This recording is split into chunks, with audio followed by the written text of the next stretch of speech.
Welcome to my channel. आज का topic है आदिकाल की ऐतिहासिक पृष्ठभूमि।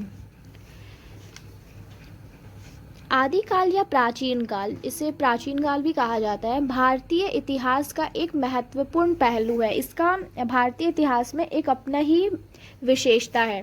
इस काल में भारतीय उपमहाद्वीप पर विभिन्न जातियों, संस्कृतियों और सामाजिक व्यवस्थाओं का विकास हुआ। आदिकाल की ऐतिहासिक पृष्ठभूमि को समझने के लिए इस काल के मुख्य घटनाओं और उनके प्रभावों पर विचार करना आवश्यक है। प्राचीन भारत में आदिकाल का प्रारंभ वैदिक काल के साथ होता है।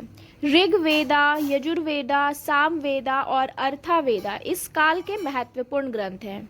वेदों में धार्मिक अनुष्ठान, योजना और देवी देवताओं की पूजा का वर्णन मिलता है। इस काल में जाति व्यवस्था की प्रारंभ होती है, जिसमें चतुर्वर्णा व्यवस्था का उद्भव होता है।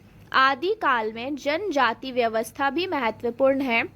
भारत में अलग अलग क्षेत्रों में अलग अलग जातियां विकसित होती हैं। जाति व्यवस्था ने समाज में विभिन्न वर्गों को प्राथमिकता दी, जिसमें क्षेत्रीय, ब्राह्मण, वैश्य और शूद्र वर्ग शामिल हैं। राजनीतिक दृष्टि से आदि काल में जनपदों का उद्भव होता है। महाजनपद काल में अंत में भारत में जनपद बनती हैं और राजनीतिक में भी परिवर्तन होता है। जनपदें जैसा कि मगध, कौशाला और बत्सा राजनीतिक शक्ति बन जाती है।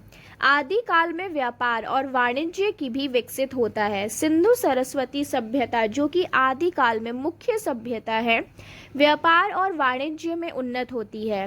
ये समय भारत में नागरिक जीवन का विकास होता है, जिससे में साहित्य, कला और विज्ञान में भी प्रगति होती है। आदि काल का अंत वैदिक संस्कृति के पतन के साथ होता है।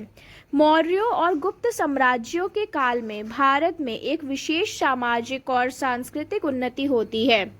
मौर्य सम्राट अशोक के द्वारा धार्मिक समृद्धि और शांति का संदेश भी फैलाया जाता है। आदिकाल का इतिहास एक समृद्ध और विविध संस्कृति को प्रतिबिंब है। इस काल में धर्म, साहित्य, कला और विज्ञान में विकास होता है, जिसे आज तक भारतीय संस्कृति को एक मूल्य प्रदान होता है। इस काल का अध्ययन हमें हमारे ऐतिहासिक और संस्कृति वर्षों की समझ बढ़ाने में मदद करता है।